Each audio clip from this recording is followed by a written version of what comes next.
Hey everybody, what's up, and welcome back to Let's Play Metroid Prime. Last time we got the brand new Wave Buster, and it's really cool looking. Anyway guys, today we are going to be continuing the progress. Definitely going to be collecting some missile expansions today, I can guarantee you guys that. But other than that, let's get started. There's nothing really holding us back here. So where we want to go is the Watery Hall, if I recall correctly. I'm kind of trying to go this off the top of my head, guys, so you're gonna have to excuse me. Basically, I've gotten really far. Like, I made my own file on Metroid Prime 1. It's on Veteran. So yeah, I'm really far in that one. So I'm trying to go off of the memory from there. But anyway, the water shoots you up to this spider ball track, and we want to go over here. No, wait. There we go. And boom, we got the missile expansion. This missile expansion gives us about 90 missiles, and with that, yeah, we are almost at 100 people. That's a good sign, in case you guys were wondering. But right now, where we're gonna go is, we need to go back. There's two places we have to go today. We might not make it to the first one, but we might not make it to the second one, I'm sorry. But we're definitely gonna make it to the first one. Where we want to go is, we want to go to where we got the charge beam. It's a very obscure missile pack that you can miss. There's actually 2 missile packs in it.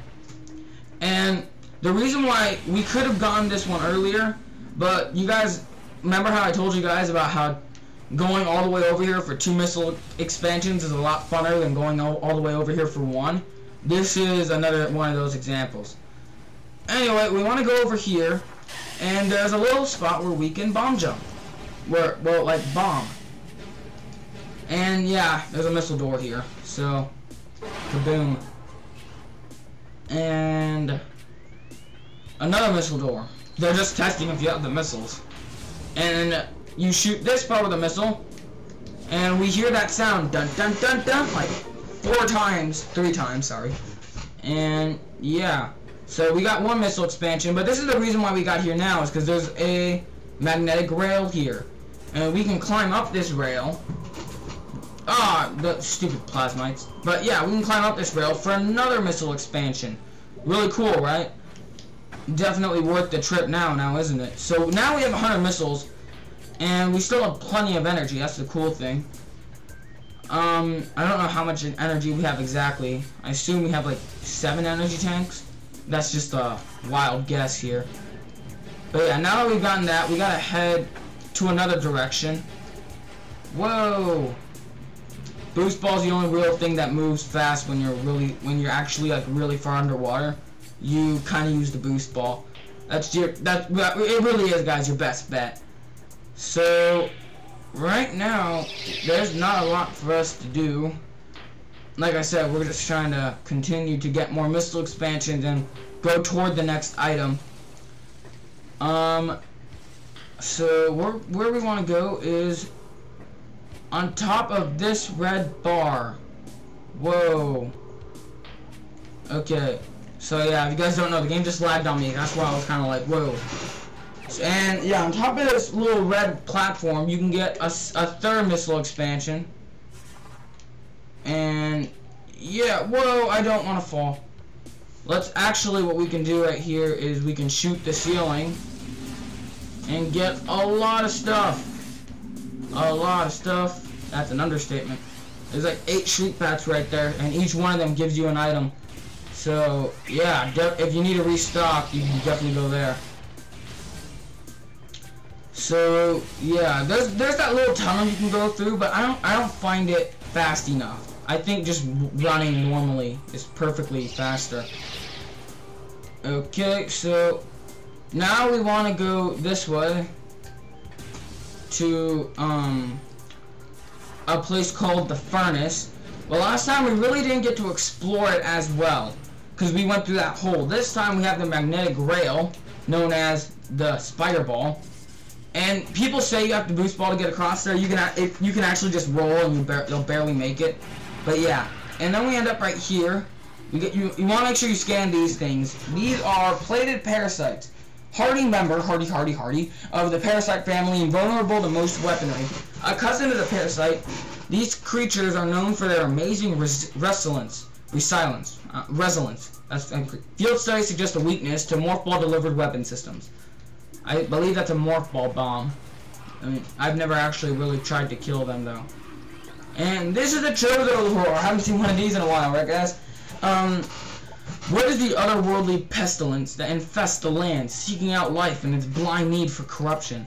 And where did the meteor that brought it originate? Was it created by alien hands? Or is it a roving chunk of a planet that suffered a violent end? Our minds quail in the horror that thought of long ago in some corner of the universe, as yet unseen by our eyes. The entire planet was perhaps coated with a great poison. Whatever cataclysm may have ruptured that doomed place must have been mighty indeed. And if other meteors from it spread through space, bearing this evil for the far corners of the universe, we hold fast hope that this is not so.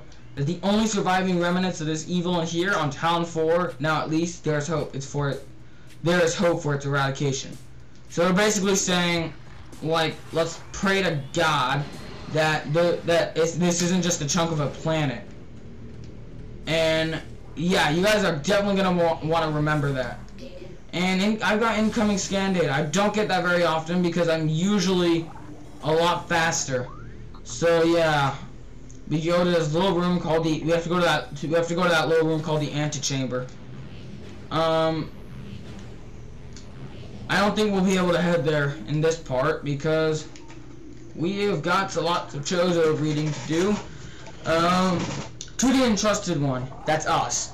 If you read these words, then our hope has not been in vain. Your path is fraught with danger. Monstrosities beyond description lurk in the shadows, striving, hunting for prey, searching for ways to quench the poisonous urges that bloom in their brains. Some of these are shrewd, but they are blinded by their evil designs, believing in the black promise of the great poison. They seek to harness it for their own ends. It is these last that they are the greatest danger. When you rid the universe of these creatures, you will be the true and trusted one. Now, I like, they say, like, harvest it, and the first thing that comes to mind is the space pirates, but do I really want to wipe them off the face of the freaking universe? I don't know. They're nice rivals, and they're really nice, but they're also douchebags. Yeah, never mind. None know if our temple, the cradle, will prove powerful enough to contain this evil forever. For now, it wraps around the abomination, cutting it off from the world above. However, we believe that the power or cipher, which has been produced by linking the 12 artifacts, should be strong enough. The rate of this world is now left to the one who will collect all the artifacts in the future. The time when the entrusted one knows is approaching. Okay, so the final one. Chozo script. Many chozos are gifted with a distant sight, and even more begin to learn it as our harmonization with the universe becomes more and more complete. We peer forward, seeing prophecy in the ripples of the water, hearing rumors of coming days of the breach of the wind, though we celebrate the distant sight. Many of these visions are the dark, the worst of the prophecies, and the most common. Tales of the worm, born from parasites, nurtured in poisoned womb. The worm grows, devouring from within until the world begins to rot. Not all prophecies come to pass, of course, but we cannot help but fear this dark portent. Whoa, freaky. Anyway, if you scan this thing, it's made of cordite. So, you guys know what that means. We do this. And that looks like some sort of electrical conduit, but what you actually do is you scan it. I was like shooting wave beams and stuff all over the place the first time I did that. I was really confused, believe it or not. Sounds embarrassing. It is very embarrassing. So, anyway, right now, I am morph balling up to the magnetic rail to where we get this thing. We activate, way over there, another magnetic rail. So, hoorah for ramp jumping. This is what I like to do, if you guys can do it right, is immediately when you fall off, keep up the momentum you got going up and then go down, and then you'll get just as much momentum. So that way you don't have to reboost ball your way all the way back up. And this is an elevator type of thing. You can't actually move while it's going up, but when you go to the left, there's a missile expansion. And there's nothing in these corners. I really thought there was something there for quite a while, believe it or not. So yeah, not much to be said here. Let's go through this missile door and pull out our wave beam. And holy crap, let's shoot all this stuff. Yeah, I kind of just passed through it anyway. But yeah, I can't help but feel like I should stop right here, but then I don't want to. Like, seriously. Now, there's not many of these things in the games, so you will want to scan this. This, my friends, as soon as it lets me scan it, is a missile station. Step into these stations to fully reload your missile launcher. Now, here's the cool thing about them. This little cutscene occurs, right? But you can actually move a little bit before the stupid sign comes up. Watch. Missiles fully replenished, and I'm already almost in morph ball mode. And what we do right now is we're going to be falling, and we are going to, what these enemies used to scare me like hell.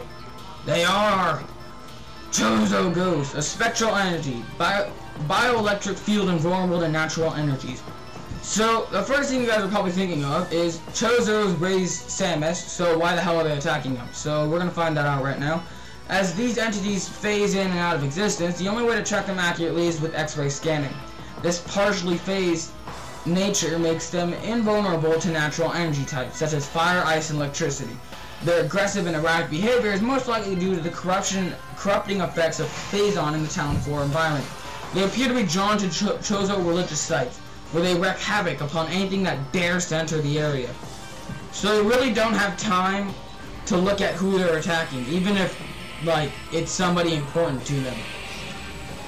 So yeah, phazon even affects spirits. If that doesn't scare you at all, phazon's pretty scary.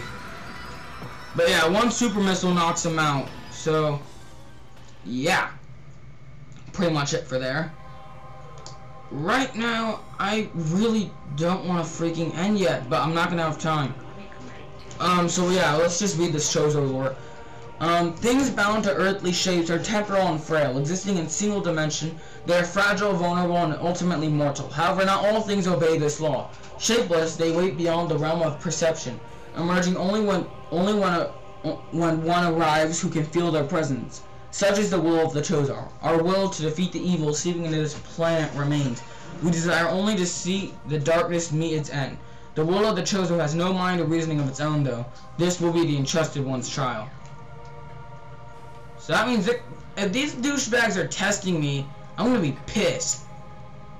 Because that's what they're pretty much trying to imply here. Then let's go bowling with his giant statue, shall we? Basically, he rolls you. And make sure you're holding the morph ball button because he rolls you straight into a magnetic rail track. Anyway, so yeah, we activate this thing. And we get one purple, one white, and one red. So yeah, we're gonna end it right here because we're kind of running out of time. Okay guys, this has been Koop Troop 5, and I'll see you guys on the next part of Let's Play Metroid Prime. Goodbye.